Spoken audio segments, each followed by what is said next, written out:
Oi gente, tudo bem com vocês? Eu sou a Gláucia Pereira, esse aqui é o canal da Multiplicidade, um instituto de pesquisa que gera conhecimento para cidades mais humanas e sustentáveis. Hoje a gente vai falar sobre financiamento de publicação científica.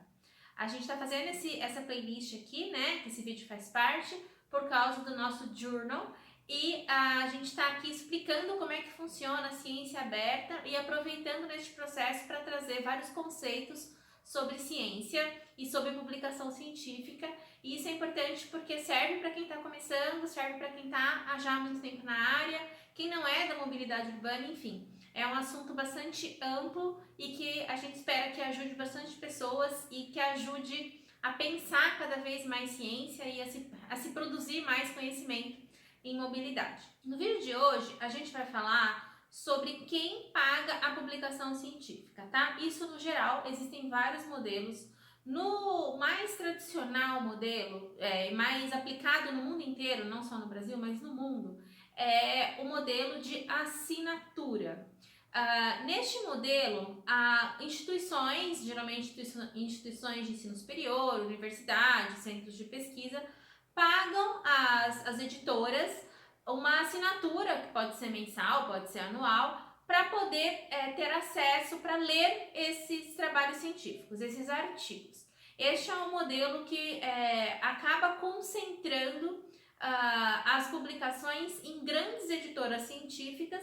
Então a gente chega aqui no século XX com poucas grandes editoras que tem de fato essa visibilidade, que é para onde as pessoas querem mandar os seus artigos de uma forma bastante concorrida, assim. Nessa seara, o que acontece é que a gente tem essa concentração, então, de poder em algumas editoras e as instituições é que pagam. Neste modelo, quem está lendo os artigos, quem faz parte de alguma universidade, de algum centro de pesquisa, tem a impressão que esse artigo é de graça, né? Porque a partir do momento que você está dentro da rede, que vai ler lá o seu IP e vai identificar que você está dentro da rede da universidade, essas pessoas então acham que acaba sendo um processo natural. Você está lá e os artigos aparecem para você e não é todo mundo que para refletir sobre isso. Bom, eu quis trazer um dado aqui para vocês entenderem o quanto isso custa, tá? Eu entrei no portal Transparência do governo federal.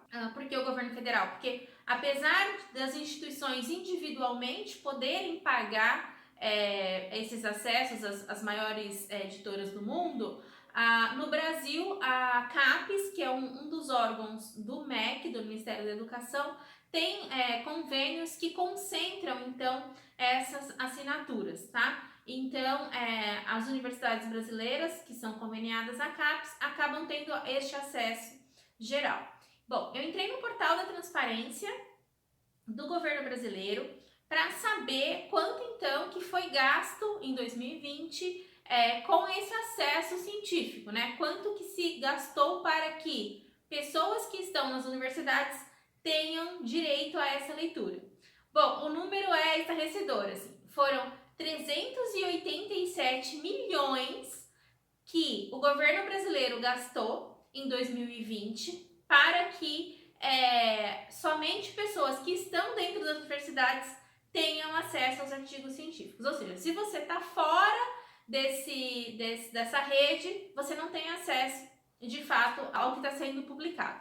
É muito dinheiro. É um dinheiro que vai para poucas empresas privadas, que são essas editoras, e isso é só o que o governo brasileiro pagou. Imagina como isso funciona em todo o mundo, somando-se a isto ainda quem paga as editoras individualmente. Então, assim, comparando-se com o restante de investimentos que se faz em ciência, é um dinheiro bem alto, tá? Só para ter esse acesso. Daí a gente vê que essas editoras, elas têm um grande lucro, mas não para por aí.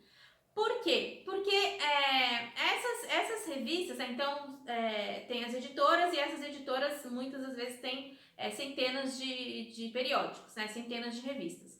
Essas revistas funcionam cadastrando especialistas, que no geral são doutoras e doutores que fazem parte das universidades, né, que aqui no Brasil são majoritariamente as professoras e professores dessas organizações, que se cadastram para poderem revisar artigos né, no sistema que a gente chama de revisão por pares.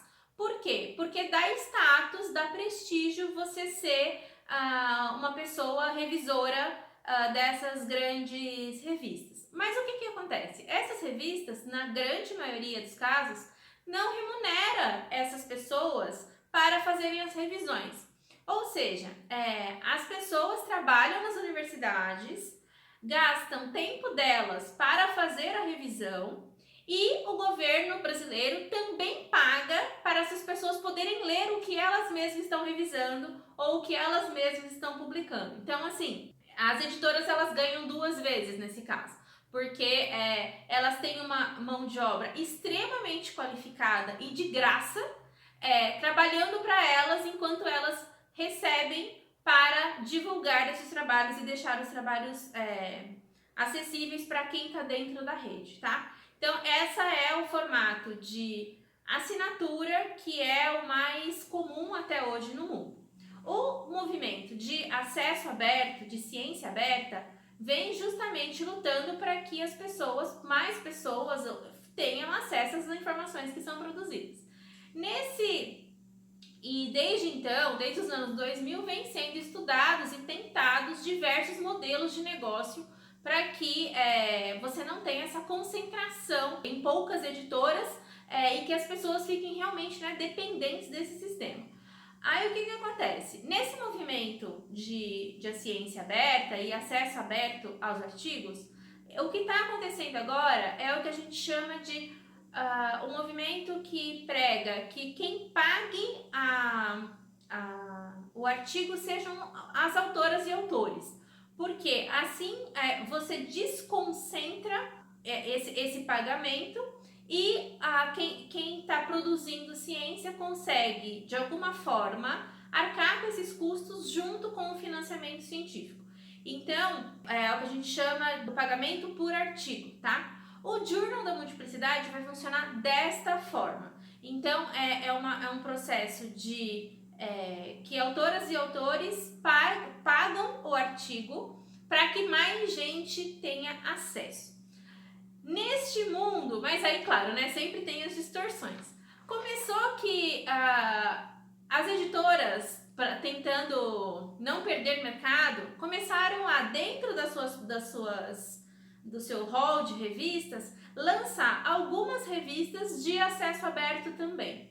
Só que nesse mundo capitalista que a gente vive, os preços começaram a subir. Então hoje você tem revistas que chegam a cobrar $2.000, $3.000 por artigo dos autores, que é um valor absurdo já em dólar e na situação do Brasil fica sendo ainda mais totalmente incompatível com o que se pratica aqui no Brasil e com o que é possível de uma pessoa comum que não tenha financiamento pagar. Então, assim, isso acaba criando de novo uma ciência mais excludente, apesar de ser acesso aberto, tá? Então, o Journal da Multiplicidade vem justamente entendendo que as pessoas especialistas em geral, precisam ser pagas pelas revisões que fazem.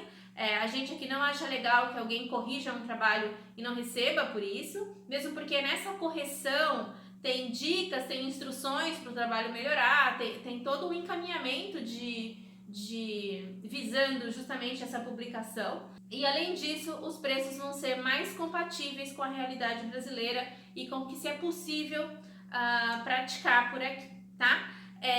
Então é uma coisa bastante importante da gente discutir, porque a ciência ela está englobada, obviamente, numa questão socioeconômica, numa questão de briga por poder mesmo, de disputa de quem vai publicar o quê. E como eu disse aqui nessa série de vídeos para vocês, a gente está trazendo conceitos modernos e é uma discussão que não se encerra aqui. Então é importante que a gente sempre pense onde o governo está investindo esse dinheiro, quem está pagando e quem está podendo ter acesso. E a gente espera que com o nosso journal a gente consiga, de uma forma um pouco mais aberta e democrática e acessível, deixar que essas publicações sejam de fato, que esses trabalhos sejam de fato publicados e que isso não seja um grande empecilho para que o conhecimento em mobilidade urbana não se perca aí sem ser publicado, não se perca aí numa gaveta, tá bom? Bom, eu espero que vocês tenham gostado desse vídeo. Deixem seus comentários sobre se vocês gostaram dessa série sobre ciência aberta e dados abertos, sobre o nosso journal. Digam o que vocês estão achando, é muito importante pra gente. E eu convido vocês a se inscrever no canal, seguir a Multiplicidade nas redes sociais e a gente se vê nos próximos vídeos.